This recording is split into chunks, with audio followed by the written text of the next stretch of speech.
The airport buzzed with the usual chaos, passengers rushing to their gates, the hum of suitcase wheels rolling across the floors, and the occasional crackle of announcements over the speakers. Among the travelers was a young black girl, no older than 10, standing in line with her mother, excitement dancing in her eyes. Today was special. It was her first time flying first class, and she couldn't wait to experience it. She clutched her small backpack, her heart pounding with anticipation.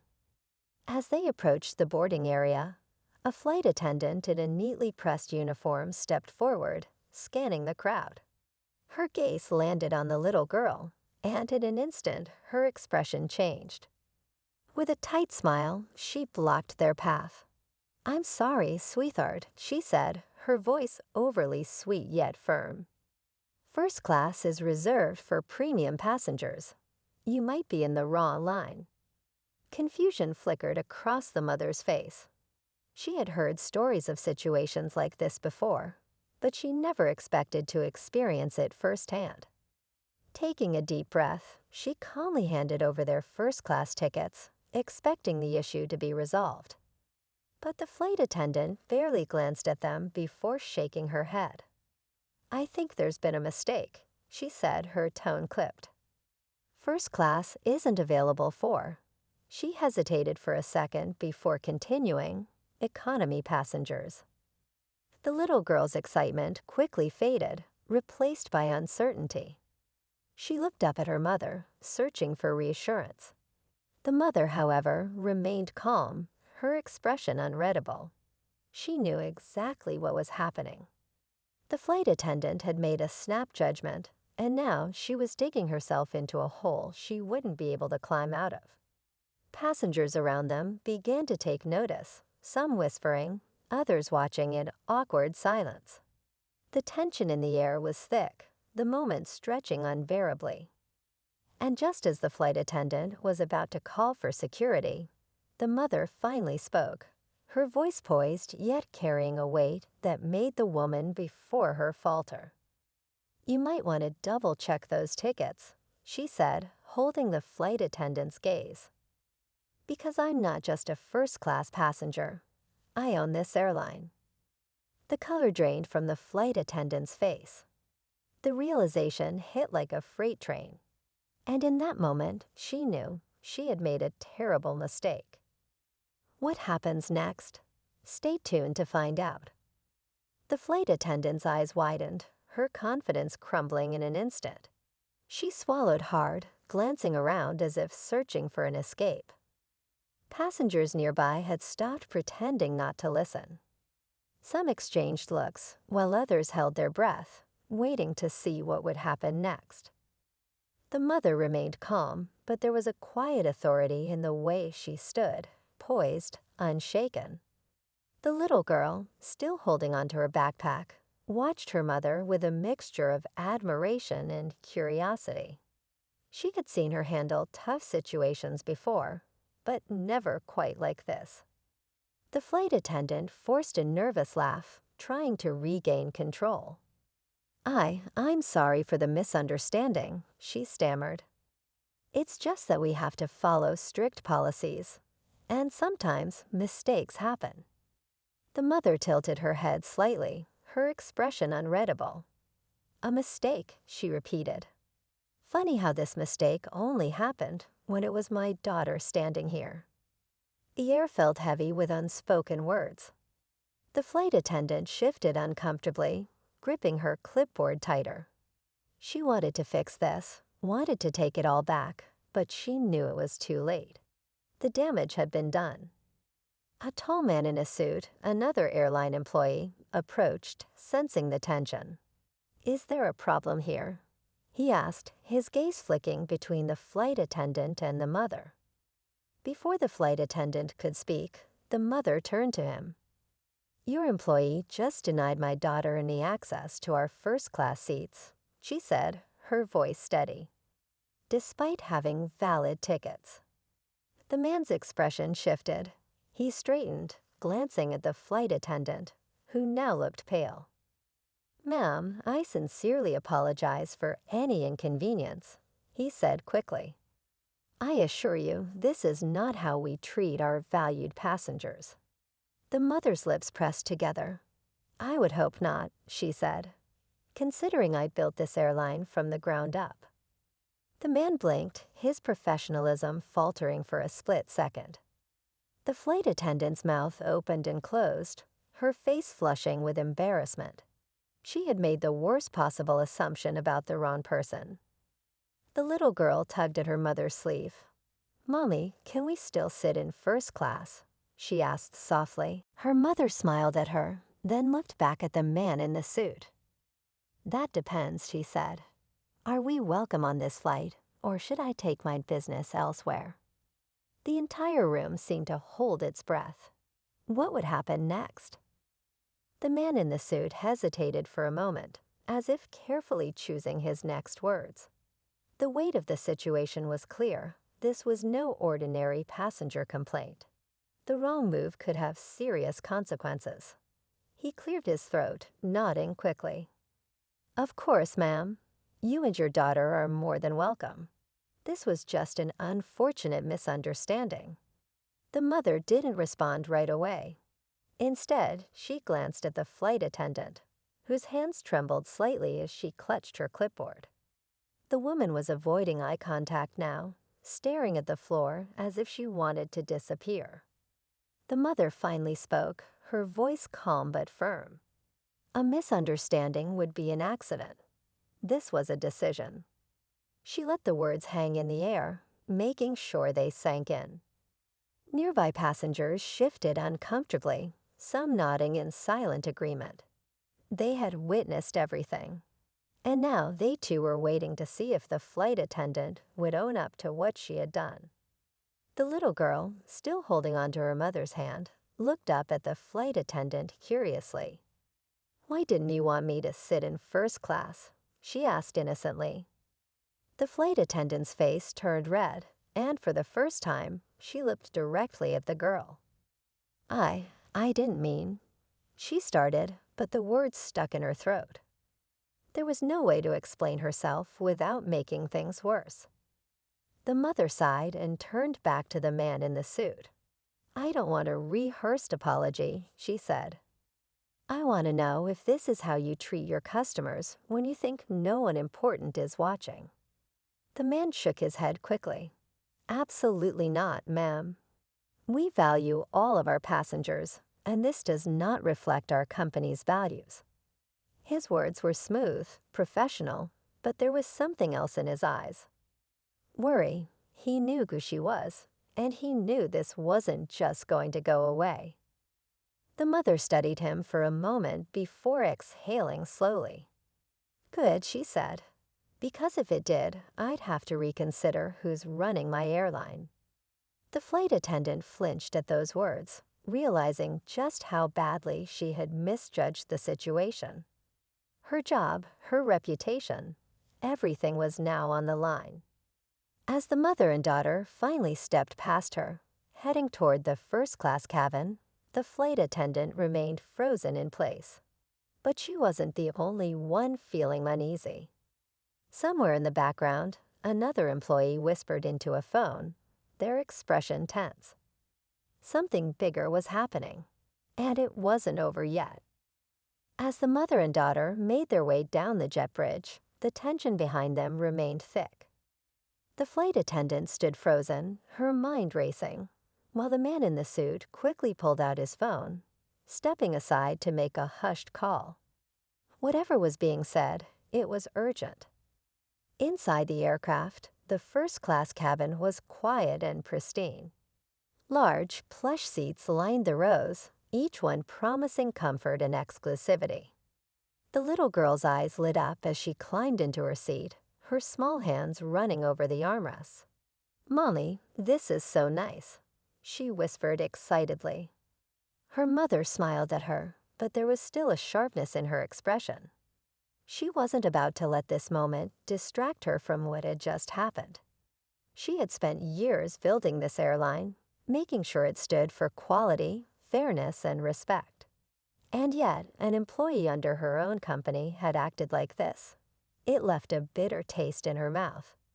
Before she could dwell on it further, movement at the front of the cabin caught her attention. The flight attendant from earlier had entered, her face pale, her hands clasped tightly in front of her. She hesitated before walking up to them, her steps uncertain. "Ma'am," she began, her voice quieter than before, "I just wanted to sincerely apologize for what happened at the gate." The mother didn't respond right away. She simply raised an eyebrow, waiting to hear what the woman had to say. The flight attendant swallowed. I made an assumption that I shouldn't have," she continued, her voice slightly shaky. "It was wrong, and I deeply regret it." The little girl looked between her mother and the flight attendant, sensing the weight of the moment. The mother, however, remained unreadable. "Do you regret what you did?" she asked finally. "Or do you regret who you did it to?"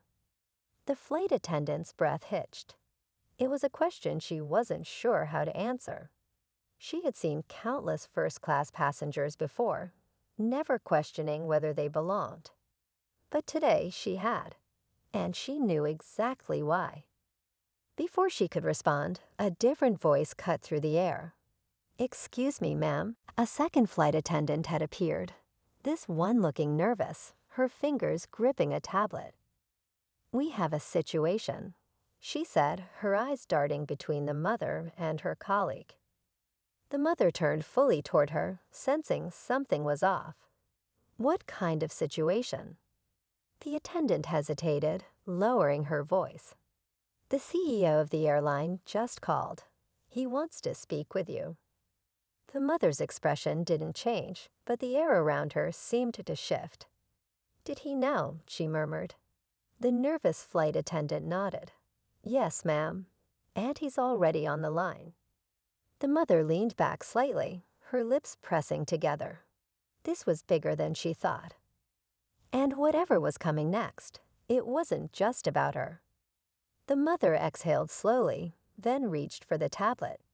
The nervous flight attendant hesitated before handing it over, her fingers trembling slightly. The screen displayed an incoming video call, the name at the top unmistakable. The CEO, the very person who should have known better than to call her like this.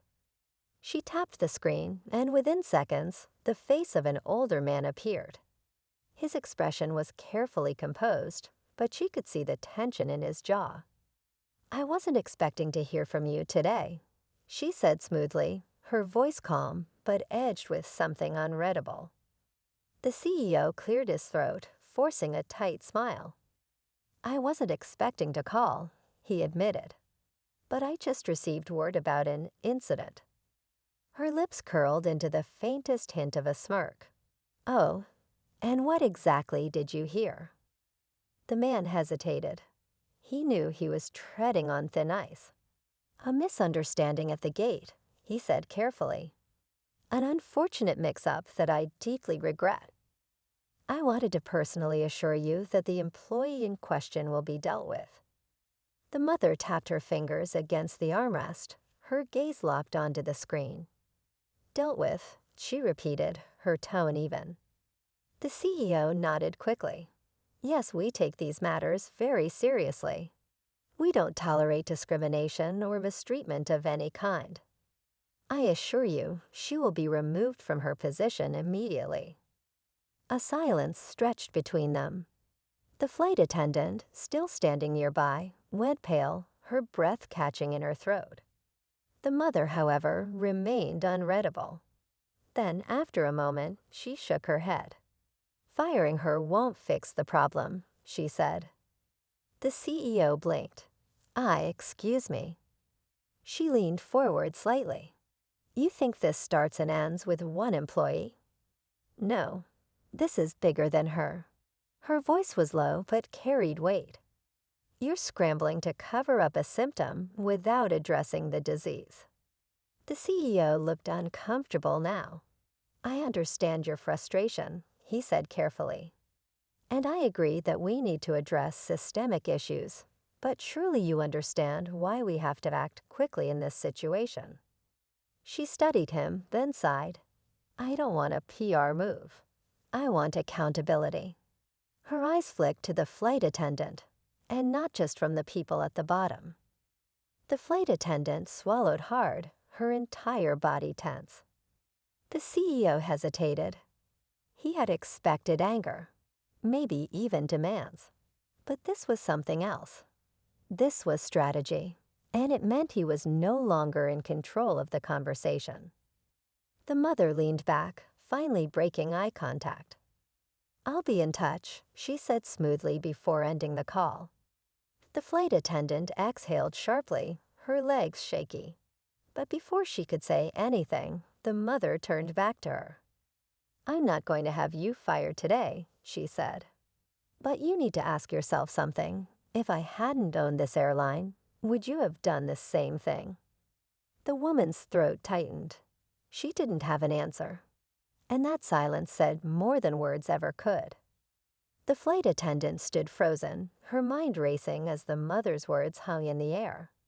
She had no defense, no excuse that could undo what had already been done. The reality of the moment settled in, heavier than she expected. The mother didn't wait for an answer. Instead, she turned to her daughter, who had been quietly watching everything unfold. The little girl's innocent gaze flickered between the two women, full of curiosity, but also something deeper, understanding. She was young, but she wasn't blind to the way the world worked. Just as the flight attendant opened her mouth, the pilot's voice crackled over the intercom, announcing final preparations for takeoff. The flight attendant took a small step back, nodding quickly before excusing herself. But as she turned, the mother's voice stopped her one last time. "Don't forget this moment," she said. "Because I won't." The words sent a chill through the flight attendant's spine. She nodded, then hurried away, leaving behind the weight of her actions. The mother exhaled, her fingers lightly brushing over her daughter's curls. "Are you okay, sweetheart?" she asked gently. The little girl nodded but hesitated. "Mommy, why did she do that?" The mother sighed, choosing her words carefully. Sometimes people judge others before they know them, and sometimes they don't even realize they're doing it. The girl frowned, but that's not fair. "No, it's not," her mother agreed, "and that's why we make sure they learn from it." Just as she finished speaking, another attendant approached, this one with a warm, welcoming smile. "Mrs. Hayes, I just wanted to personally welcome you aboard," she said. "If there's anything you need, please let us know." Mrs. Hayes nodded in appreciation, but just as the attendant turned to leave, something unexpected happened. A voice from the back of the cabin called out, one of the passengers who had been watching everything unfold. "Excuse me," the man said, standing up. "I don't mean to interrupt, but I just wanted to say, I saw what happened back there, and I think more people need to hear about it." Mrs. Hayes raised an eyebrow. "Oh." He nodded. "Yeah, because if it can happen to you, the owner of this airline, then what about the people who don't have the power to speak up?" A murmur spread through the cabin. The weight of the question settled over everyone. Mrs. Hayes met the man's gaze, considering his words. Then slowly, a knowing smile formed on her lips. "Maybe it's time we start that conversation," she said. And just like that, the real journey was only beginning. The cabin remained silent for a moment, the weight of the conversation settling over the passengers. Mrs. Hayes looked around, noticing how many people had been listening, how many faces showed recognition, maybe even guilt. This wasn't just about what had happened to her daughter, it was about something much bigger. She turned back to the man who had spoken up. "You're right," she said simply. "It's not just about me. And if this can happen here, in my own company, then I need to ask myself what else has been happening that I haven't seen." The man nodded in understanding before sitting back down, and slowly the hum of conversation returned to the cabin. Mrs. Hayes leaned back in her seat, exhaling as the plane began to taxi down the runway. Her daughter nestled closer, still thinking about everything that had happened. "Mommy," she asked quietly, "what are you going to do now?" Mrs. Hayes smiled softly, tucking a loose curl behind her daughter's ear. "We're going to make things better," she said. "Not just for us, but for everyone who comes after us." The little girl smiled, satisfied with that answer. She may not have understood the details, but she understood that her mother was someone who could change things. A few rows back, the flight attendant sat stiffly, still shaken. She had almost lost her job today, but more than that, she had been forced to face something uncomfortable about herself. She pulled out a small notepad from her apron pocket and scribbled something down, a reminder to herself. She didn't know exactly what she would do with it yet, but she knew one thing for certain. She didn't want to be the kind of person who made people feel the way she had made that little girl feel today. As the plane lifted off, Mrs. Hayes gazed out the window, watching the clouds stretch out beneath them. She had built an airline, a business, a legacy. But today had reminded her that there was always more work to do, more ways to be better, and she wasn't afraid to do it. She turned to her daughter, squeezing her hand gently. "This is just the beginning," she said. And somewhere in the sky, above the world that still had so much to learn, the plane soared forward, toward something new, something better.